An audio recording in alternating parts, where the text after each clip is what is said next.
Hello दोस्तों, विनीता हिंदी कहानियाँ में आपका स्वागत है। आज की कहानी का नाम है प्रयास।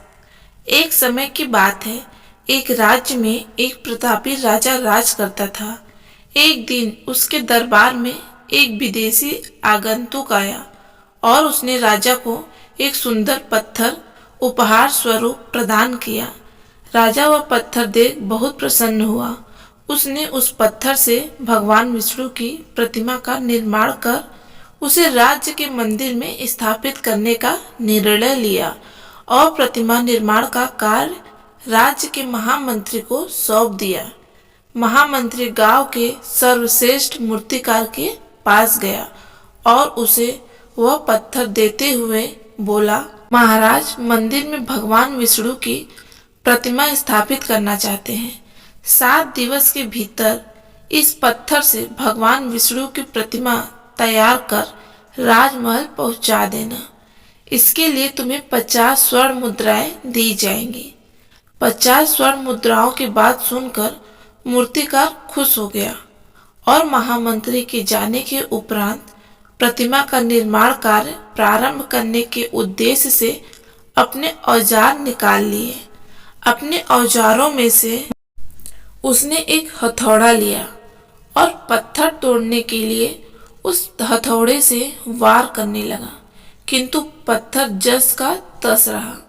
मूर्तिकार ने हथौड़े के कई वार पत्थर पर किए, किंतु पत्थर नहीं टूटा। 50 बार प्रयास करने के उपरांत मूर्तिकार ने अंतिम बार प्रयास करने के उद्देश्य से हथौड़ा उठाया, किंतु यह सोचकर हथौड़े पर प्रहार करने के पूर्व उसने हाथ खींच लिया कि जब 50 बार वार करने से पत्थर नहीं टूटा तो अब क्या टूटेगा। वह पत्थर लेकर वापस महामंत्री के पास गया और उसे यह कहकर वापस कराया कि इस पत्थर को तोड़ना नामुमकिन है, इसलिए इससे भगवान विष्णु की प्रतिमा नहीं बन सकती। महामंत्री को राजा का आदेश हर स्थिति में पूर्ण करना था, इसलिए उसने भगवान विष्णु की प्रतिमा निर्मित करने का कार्य गांव के एक साधारण से मूर्तिकार को सौंप दिया। पत्थर लेकर मूर्तिकार ने महामंत्री के सामने ही उस पर हथौड़े से प्रहार किया और वह पत्थर एक बार में ही टूट गया। पत्थर टूटने के बाद मूर्तिकार प्रतिमा बनाने में जुट गया। इधर महामंत्री सोचने लगा कि काश पहले मूर्तिकार ने एक अंतिम प्रयास और किया होता तो सफल हो गया होता और 50 स्वर्ण मुद्राओं का हकदार बनता।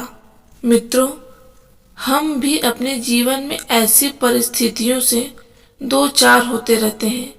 कई बार किसी कार्य को करने के पूर्व या किसी समस्या के सामने आने पर उसका निराकरण करने से पूर्व ही हमारा आत्मविश्वास डगमगा जाता है और हम प्रयास किए बिना ही हार मान लेते हैं।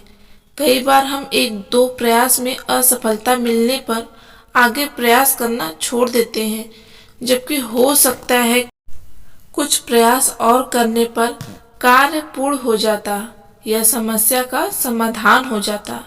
यदि जीवन में सफलता प्राप्त करनी है तो बार बार असफल होने पर भी तब तक प्रयास करना नहीं छोड़ना चाहिए जब तक सफलता नहीं मिल जाती। क्या पता जिस प्रयास को करने के पूर्व हम हाथ खींच ले वही हमारा अंतिम प्रयास हो और उसमें हमें कामयाबी प्राप्त हो जाए। हमारी आज की कहानी आपको कैसी लगी कमेंट करके जरूर बताएं। हमारे वीडियो को आगे शेयर करें, लाइक करें, कमेंट करें और हमारे चैनल को सब्सक्राइब करें। बहुत से लोग ऐसे हैं जो कि हमारे वीडियो को देखते सुनते जरूर हैं, बट उन्होंने अभी तक सब्सक्राइब नहीं किया है, तो प्लीज़ लाल बटन को दबाएं और सब्सक्राइब करें। बगल में दी हुई घंटी को दबाना ना भूलें। धन्यवाद।